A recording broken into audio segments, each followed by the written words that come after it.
வந்துட்டு ரொம்ப பரபரப்பா பேசப்பட்டு இருக்க ஒரு நியூஸ் பத்தி தான் இங்கே நம்ம இப்ப பார்க்க போறோம். Maharashtra deputy chief minister mister Ajit Pawar வந்து ஃபிளைட் கிராஷ்ல வந்துட்டு இன்னைக்கு உயிரிழந்து விட்டார் அப்படின்ற ஒரு நியூஸ் வந்து கன்ஃபார்ம் ஆயிருக்கு. இது NDTV and other major news sources report பண்ணிருக்காங்க. ஓகே, யார் இந்த அஜித் பவார்? அஜித் பவார் வந்துட்டு ஒரு லாங் டைமா மகாராஷ்டிரா பாலிடிக்ஸ்ல இருந்த ஒரு சீனியர் லீடர். அவர் டெபுட்டி சீஃப் மினிஸ்டரா வந்துட்டு சர்வ் பண்ணிட்டு இருந்தாரு. அண்ட் அது போக அவர் National Congress Party leader and strong political influence இருந்த ஒரு பர்சனாலிட்டி. அவர் வந்து பாராமதி ரீஜன் அண்ட் வெஸ்டர்ன் மகாராஷ்டிரால ரொம்ப ஸ்ட்ராங்காவே வந்து பேஸ் பண்ணியிருந்தாரு.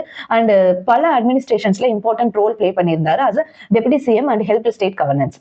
இன்னைக்கு மார்னிங் அரௌண்ட் 8:45 AM அவர் மும்பைல இருந்து பாராமதிக்கு வந்துட்டு பிளேன் டிராவல் பண்ணிட்டு இருக்கும் போது கிராஷ் ஆயிருக்கு. அந்த கிராஷிங்ல வந்துட்டு அவர் உயிரிழந்துட்டதா சொல்லப்படுது. பாராமதி ஏர்போர்ட் கிட்ட லேண்டிங் பண்ண ட்ரை பண்ணும்போது தான் இந்த பிளேன் கிராஷ்ல அவர் மட்டும் இல்லாம அவர் கூட இன்னும் 4 பேசஞ்சர்ஸுமே வந்துட்டு உயிரிழந்திருக்காங்க, including pilots and staff.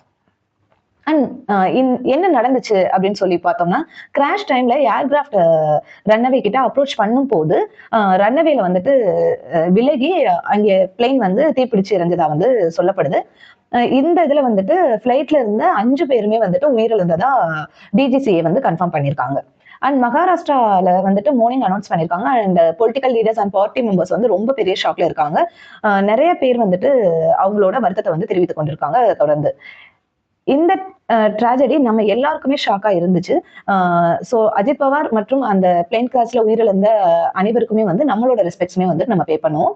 Stay tuned for more updates. Make sure you subscribe and hit the bell icon.